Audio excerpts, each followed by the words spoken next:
The Reformation was a revolution of religion in Western Europe.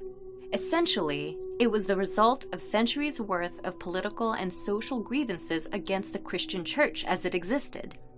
Christianity, which began as a fledgling religion in the 1st century, had grown by the 13th century into an institution powerful enough to rival state governments. For instance, the Pope, then the leader of the Christian church, had greater political and military influence than some emperors and kings.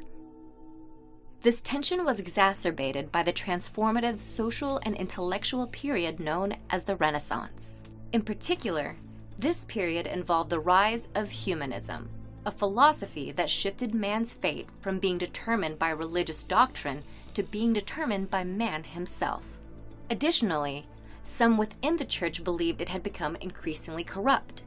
Priests like John Wycliffe of England and Jan Hus of Bohemia challenged the church's teachings, which they believed had strayed away from the Bible. However, one of the most well-known advocates for a Reformed Christian church was a German priest named Martin Luther. Martin Luther began to question the church in the early 1500s. He believed it was abusing its power and disagreed with some of its practices. For instance, he challenged the church's doctrine that stated the Pope, not the Bible, was the ultimate spiritual authority.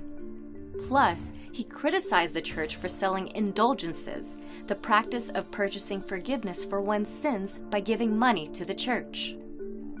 Luther believed the church needed to revise its doctrine by returning to the Bible's teachings and by saying that salvation could be granted by faith in Christ alone. So on October 31st, 1517, Luther took a stand. In what's considered the birth of the Protestant Reformation, Luther is said to have nailed 95 theses, or arguments against the church, onto the door of Castle Church in Wittenberg, Germany. Luther was later put on trial in front of church officials to defend his theses, but in January 1521, the church declared Luther a heretic and excommunicated him. While Luther's membership with the church ended, the Reformation he argued for started to gain momentum. Unlike Luther's predecessors who challenged the church, Luther had one tool at his disposal that they didn't have: the printing press. This new invention allowed his arguments to be copied and spread across Europe.